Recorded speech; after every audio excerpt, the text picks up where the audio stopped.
U20 월드컵 4강 멤버로 올림픽 진출 실패한 이후 김은중이 만든 대표팀과 황선홍의 경험. 아니, 인도네시아에 졌다고요? 우리가 이렇게 못해요? 축구를 챙겨보는 팬까지는 아니지만 오래전부터 한국 축구의 위상을 잘 알고 있다는 타 종목 팬들의 반응이다. 이런 반응이 나올 만도 하다.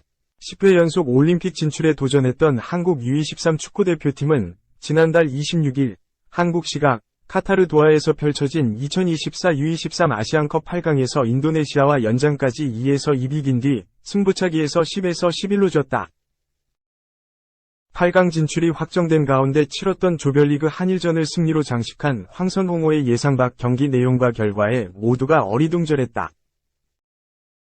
2024 파리올림픽 아시아 최종 예선을 겸한 이번 대회에서는 3위 안에 들어야 본선으로 직행, 4위는 아프리카 기니와 대륙 간 플레이오프, PO를 거쳐 본선에 도전할 수 있다.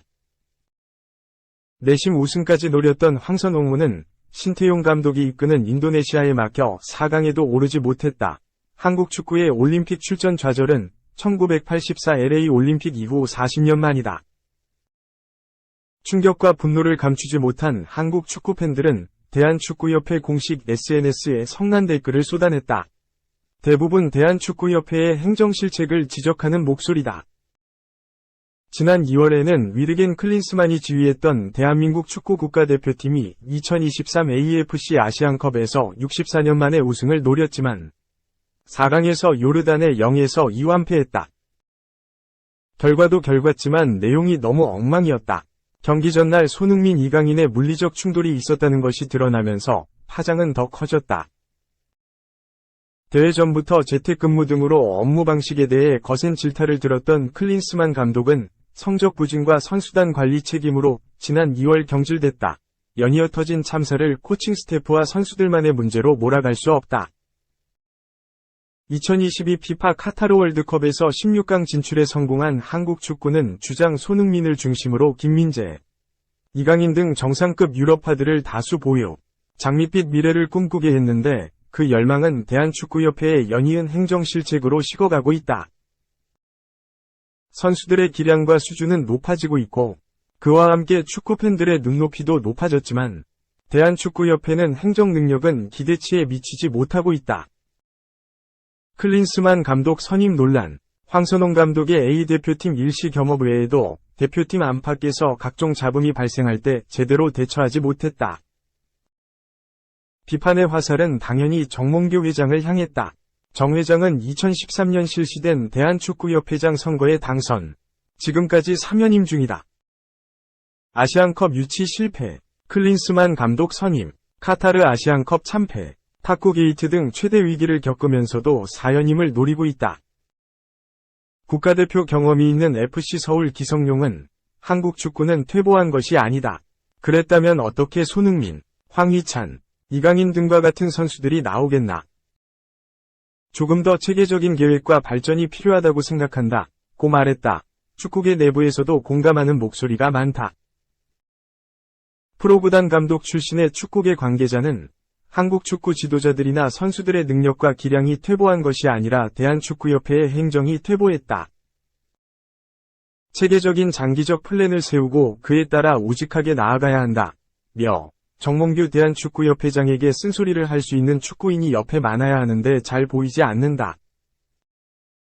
그 아래서 어떻게 체계적인 플랜이 나올 수 있을까 생각하면 회의적이다. 라고 말한다. 퇴보를 막고 다시 한국 축구의 발전 방향으로 바퀴를 돌리려면 지금의 체제로는 어려워 보인다. 축구인들에게나 축구팬들에게나 이미 신뢰를 잃었기 때문이다. 2. 행동경제학으로 보는 세상 163. 황선홍호의 참패? 분명 일어날 수 있는 일이었다. 지난주 내내 스포츠 팬들의 심기를 불편하게 만들었던 사건이 있었다.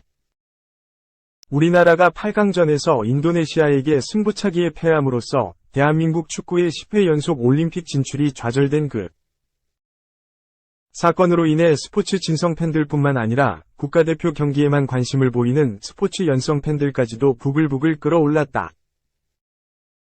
대부분 전문가들이 황선홍 감독에게 월드컵 대표팀과 올림픽 대표팀의 감독을 겸임하게 한 축구협회와 정몽규 축구협회 회장을 원흉으로 지목하며 이런 일이 일어날 수도 있었다는 반응이다. 요새 아시아권 국가 간 전력차가 줄어들고 있어서 조금이라도 준비를 소홀히 한다면 언제든지 우리가 예상하고 싶지 않은 결과를 받아들일 수 있다고 얘기들을 한다.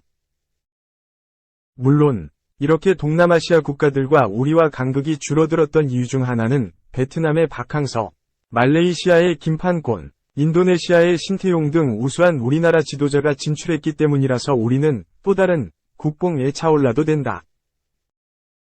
우리가 이 참사에 대해 축구 전문가들보다 더 정확한 원인 분석을 할 수는 없다. 다만 다른 각도에서 이 현상을 들여다볼 수는 있을 것이다. 그 중 하나가 바로 확률이라는 렌즈이다. 이번에는 그렇지 않았지만 바로 지난 1월 치러진 AFC 아시안컵 카타르 2023만 해도 옵타라는 회사에서 제공하는 각 팀의 승리 확률을 볼 수가 있었다. 당시 옵타에 따르면 한국이 승리할 확률은 47.3%, 호주가 승리할 확률은 52.7%라고 예측하여 호주의 손을 들어줬지만 한국이 이겼다. 요르단과의 4강전은 어떠했나? 한국이 승리할 확률은 69.6%로 요르단을 당연히 이기고 올라가리라 예상했으나 내용, 결과 모든 면에서 한국이 압도당하면서 졌다. 확률과 결과의 괴리는 어디서 나오는 것일까? 이에 대해 세 가지 관점에서 살펴보자. 첫째, 확률은 말 그대로 가능성을 얘기한다. 보통 스포츠 경기에서 승리 확률은 시뮬레이션을 통해 계산한다. 한국과 호주가 경기를 가졌을 때 한국이 승리할 확률이 47.3%라는 것은 1000번을 시뮬레이션 했을 때 473번을 한국이 이기고 527번을 호주가 이기는 결과가 나왔기 때문이다. 우선 이 결과의 정확성을 얘기하기 전에 47.3%와 52.7%의 차이가 그렇게 큰가? 앞자리가 4와 5로 다르기 때문에 엄청 크게 느껴질 법도 하다. 그러나 어떤 사람은 그게 그렇게 큰 차이가 아닐 수도 있다고 생각한다. 가능성을 숫자로 제시하긴 했으나 이를 받아들이는 사람에 따라서는 크게 뒤지고 있다고 생각할 수도 있지만 반대로 그냥 비등하다고 생각할 수 있다. 따라서 가능성은 컴퓨터가 숫자로 줬지만 이에 대한 해석과 인식은 개별 인간의 몫으로 남겨지게 된다. 둘째, 승리에 대한 예측을 확률로 정의할 때는 알고리즘이 존재한다. A팀이 이길 확률이 몇이라고 말하는 회사들은 승리에 영향을 미치는 변수들을 고려하여 이 변수들로 나름대로의 예측 모델을 만들어서 그 결과로 나온 값들을 제시하곤 한다.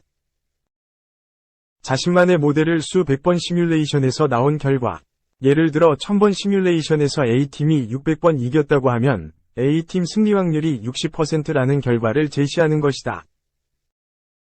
그리고 보다 나은 예측 결과를 제공하기 위해서는 바로 직전 게임 결과까지 다시 모델에 넣어서 수정하게 되는데 실제로 조별리그에서 먼저 한국과 요르단이 붙였을 때 한국이 승리할 확률이 4강전에서 붙였을 때 승리할 확률보다 훨씬 더 높았다.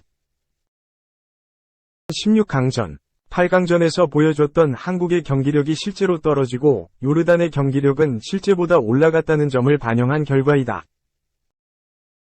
그런데 이렇게 예측 모델을 구성할 때 우리가 반영을 못하는 데이터가 있을 수 있는데 흔히 이를 다크 데이터라고 한다.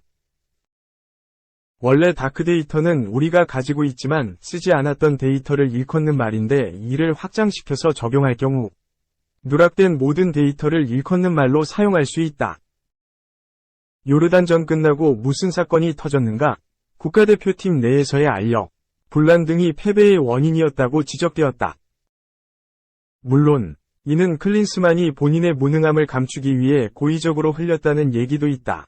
어쨌든 국가대표팀 내에서 경기를 앞두고 내분이 있었다는 점은 확인된 사실이다.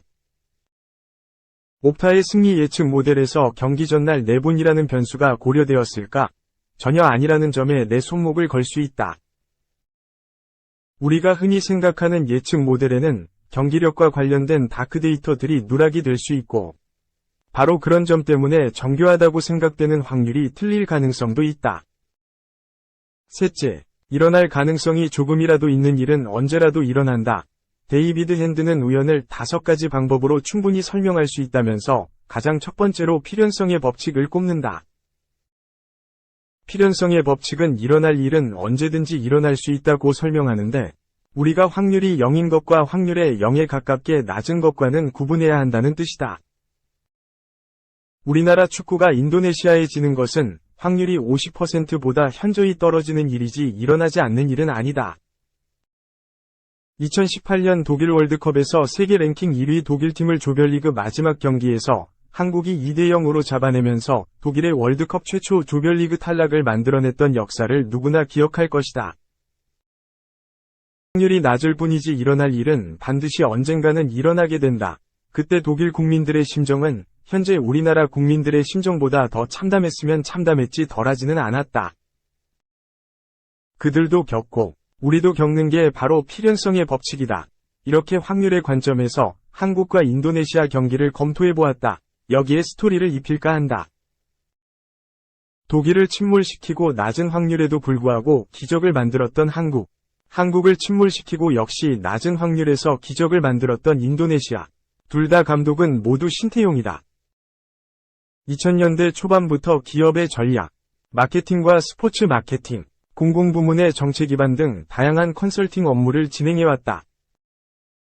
하지만 컨설팅 결과가 인간의 심리나 행동을 잘 반영하지 못할 수 있다는 고민을 하던 중, 행동경제학자인 서울대 최승주 교수와 빅데이터 분석 권위자인 한양대 강형구 교수와 한국행동경제학연구소를 설립하였다. 이후 정부와 기업 대상 행동경제학 컨설팅을 진행하고 있으며, 한편으로는 강연 및 행동경제학 관련 칼럼과 영상을 통해 행동경제학을 보다 알기 쉽게 전파하는 데 매진하고 있다.